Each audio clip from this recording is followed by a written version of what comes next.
welcome to the Tech Simplified show. My name is Sly Gittins, the creator and the host. And today I have someone special with me, Roshiana Bell. She's going to share her story of being another dynamic woman in technology. Roshiana, will you please share a little bit about your background and how you got started in the field of IT? Sure. Definitely want to say, so I thank you for the opportunity. Anytime someone does approach, it's good to really build that network and give that education. Now, a little bit about my background. I'll definitely start. So currently I'm at Intel Corporation as a senior finance manager. I've been in the role about less than a month now, but my story didn't start there. I will definitely start going back to, going in my collegiate years. So during my time at the University of Buffalo, I was studying my degree in international business and trade, but I knew I didn't want to go right into the workforce as soon as I graduated.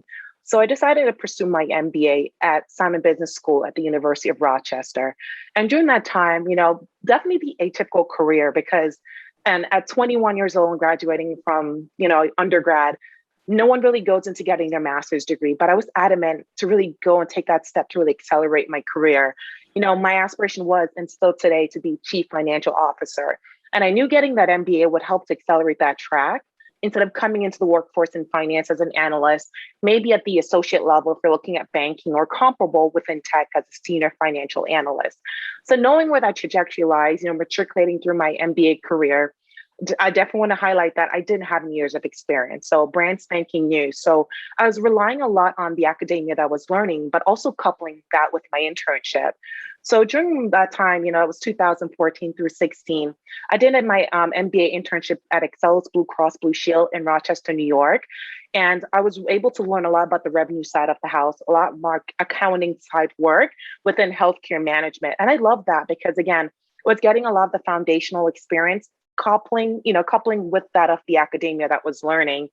And, that's the internship side. Now, of course, the MBA program, Master's in Business Administration, that's a 2-year program. My first real opportunity full-time really happened after that. So, of course, matriculating to the MBA program, recruiting, and, doing a lot of interviews, I was able to secure a position with Intel Corporation. So this is how my story really comes full circle. So I graduated from business school in 2016 and started right at Intel Corporation in Folsom, California. Never worked in tech, don't come from a tech background or familiar more with that space, but I was excited to come in, be a sponge and learn. And I joined Intel Corporation back in July 2016, loved what I was learning. And, it's part of it's really fascinating how life really happens. So Sly, during that time, my first experience, my first real-time position, I got to learn the complement of my MBA, my internship, and now in my full-time position, working with engineers, working with sales and marketing, in essence, being a well-rounded finance professional. So that's really how my career really started. Now, again, that was in 2016. Life happened. Around tail end of 2018, my dad found out my father was going through colon cancer. And like you, I come from a very tight-knit family, a very tight-knit background. And I feel like I had to make the choice between, being at the pinnacle of my career and choosing my family. And for someone who's very family-oriented, that was a no-brainer. So I decided to make the executive decision and move back to the East Coast. I actually joined JP Morgan Chase as a senior finance associate within their corporate investment banking division. I was there for about 2 years. I love what I was doing, but the critical part that I really missed was working in core tech. I enjoy the rigor, enjoy the challenge, and also being on the cutting edge side of innovation. So I decided to make that transition back into tech. And I was fortunate to get an opportunity to work for VMware being a software company out in the Bay Area. I joined their multi-cloud the multi-cloud franchise side of the house. And I got to learn a lot about SaaS and, really got to understand what that means for all our companies. What does that mean for the future of technology, especially as we migrate into this cloud kind of environment? So that's really been that opportunity for me. I spent about a year there at VMware before I was afforded the opportunity to come back to Intel. And, like I said, a month later, I'm here and I'm now being able to connect with you. That's a fantastic story. Okay. Shout out, we both went to University of Buffalo, so that's cool. Some alumni in the house. Yeah. But your story is pretty cool, man. I'm glad I got you on there. And thank you. I'm excited, man. So one thing I want to ask you, with all the information that you acquired on your journey, what would you have told yourself when you was in the University of Buffalo? How would you do anything different with the knowledge that you had? And if for all the younger audience out there who might still be in college, what advice would you have given them, or what would you give them? That's a good question. I'll definitely say I wouldn't have done anything differently. And that's because I would not be here today. The journey that I took was a journey I was intended to take. Now, I'll definitely rephrase it a bit to say, what advice would I have given my younger self? Or, as you mentioned, students that are in college. I'll definitely start with one, your career trajectory is not linear. Life will happen, whether it's having to do with mental health, taking time away from family, or this pandemic, right? These are examples where life happened, but that doesn't mean your career has to take a hit. Yes, I've moved around a few times before getting back to Intel today, but the position I'm at today, who's to say that I would have gotten here if I'd stick to that trajectory from 2016 to here today? So that's the first advice. The second advice is you don't have to choose between your career and yourself and or your priorities. And if you do have to choose between that, always choose yourself and what your mores and your values are. And the second advice is, I wish I knew this while I was in college or put more stake or investment into it, Sly. And there's the importance of mentors and sponsors. Again, the importance of mentors and sponsors. Effective mentors and sponsors will influence not only your professional development, but also your personal development. Going back to the story of about, me making that transition back to the East Coast because of family, I could not have made that decision without the guidance of a few of my mentors, including, two I can name, Richard Bailey and Hope. Those are two people that are my mentors that I call on a daily basis. And that's how much that relationship continued to invest because we both taken stock in that perspective. Yeah, and I'll double down on that is people ask me that same question. I wouldn't change anything, right? So my career trajectory was unique. It's not the typical technical person. I came out and ended up doing a tech support, not in a tech support role. I was actually an office. I went back to Brooklyn from Buffalo and did an unpaid internship after graduation. And it was in office emergency management as a blended role, like a tech role, as a help desk role, network engineer role, but it kind of got me introduced to what I wanted to do.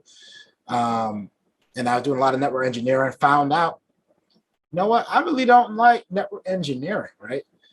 So I ended up leaving and going back to Ingram Micro back in Buffalo because my wife was my girlfriend then, but my wife now, right, was there. And I ended up taking a tech support job at Ingram Micro. It's only $15 an hour. So I left Brooklyn for $15 an hour.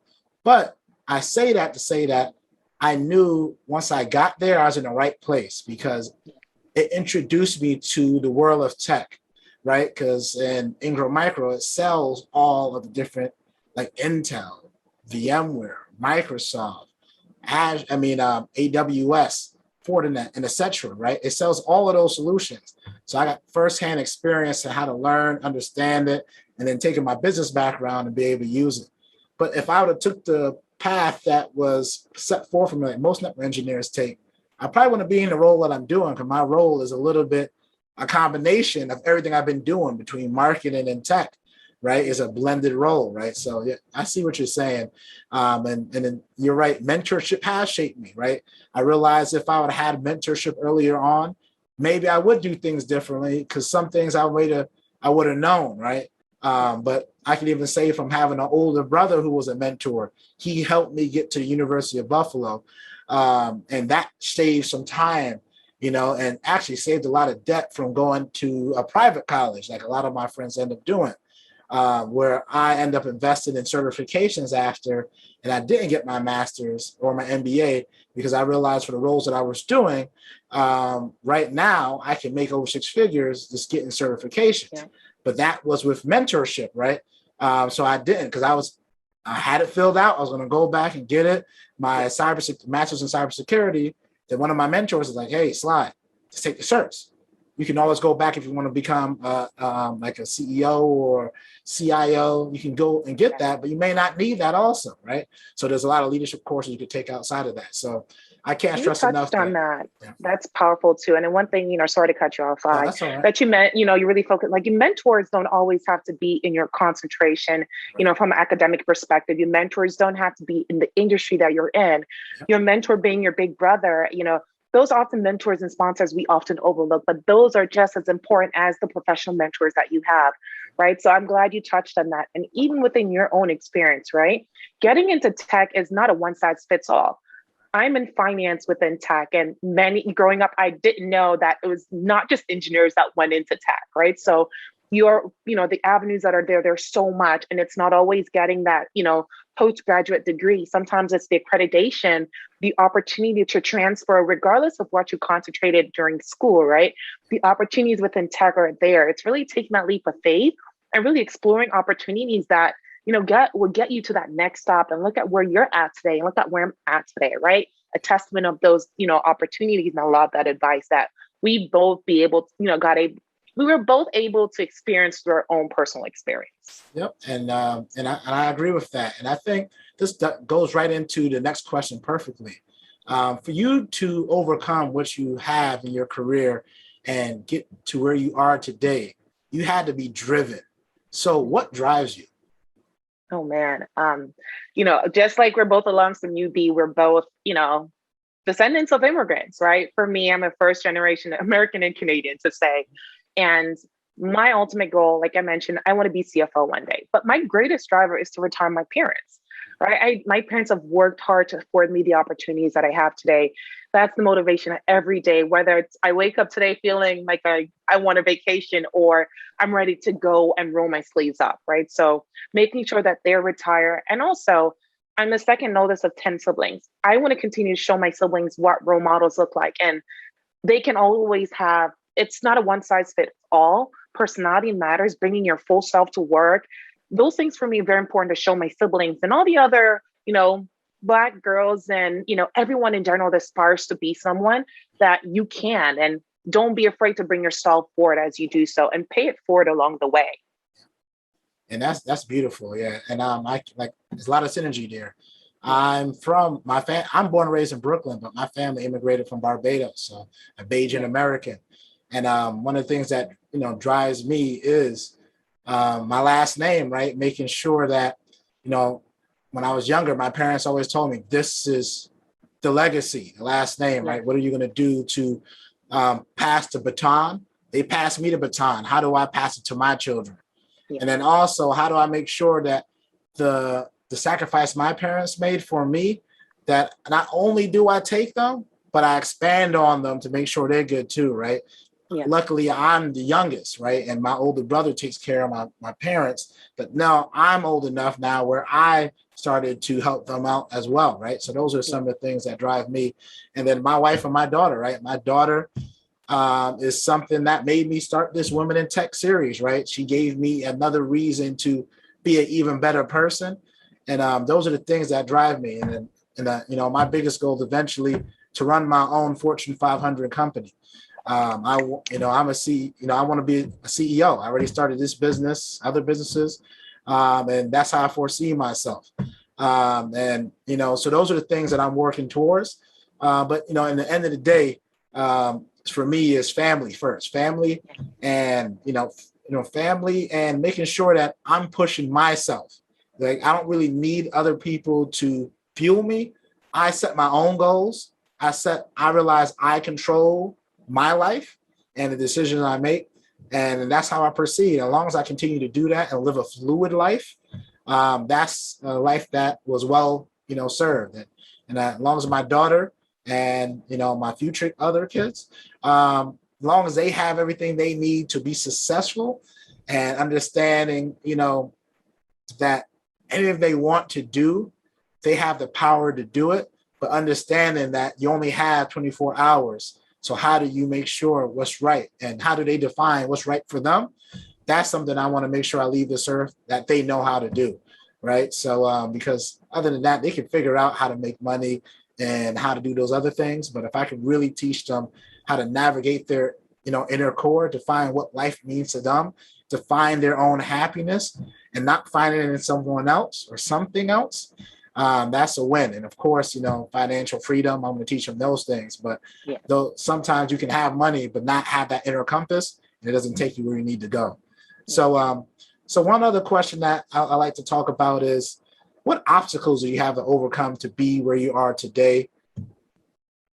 Great one. That one is, I'm gonna call that's a deep question, right? That's really deep because you can take that in so many ways. I will definitely say, as a Black woman, as a woman of color, we are minorities. We are underrepresented. And oftentimes we come in with that ingrained in our head that we are that we want to be that little engine that could, but we also cripple ourselves with the mindset that I'm here because I'm a minority, and not recognizing that you're here because you add value. So for me, it's recognizing that no matter what room that I go into, I have to bring all of myself to work, whether it's going to work or it's a personal or whether a social function, right? Bringing myself to work. When I first started right out, of undergrad, I felt like I needed to fit in this square. And I realized I was too big to fit in anything, right? I'm 5'11", I can't fit in anything. But realizing that as I'm going throughout my career and being my organic self, I attracted a lot of mentors and sponsors. One, because people want to be on the side of winners. People know you're going to win. They want to be on board with you.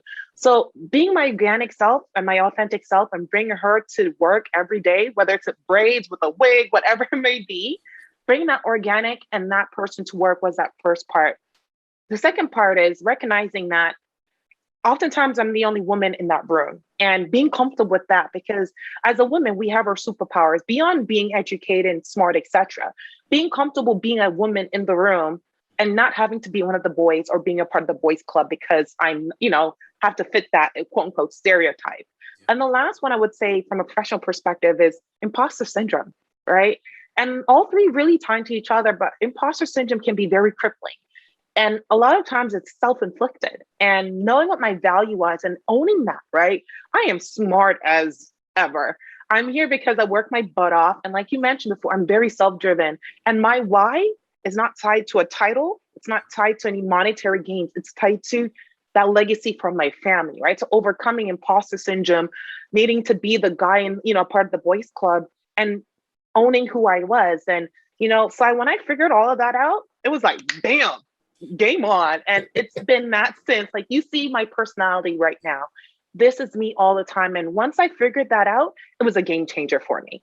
Yep. And I can definitely relate to having the imposter syndrome, because I still get that from time to time. Even right now at work, we're doing something called an open hat, where you take the Microsoft products and they give us use case and scenarios, and we got to use it. And what I'm doing is about security. How do you secure it? Make sure that, someone can't get in there.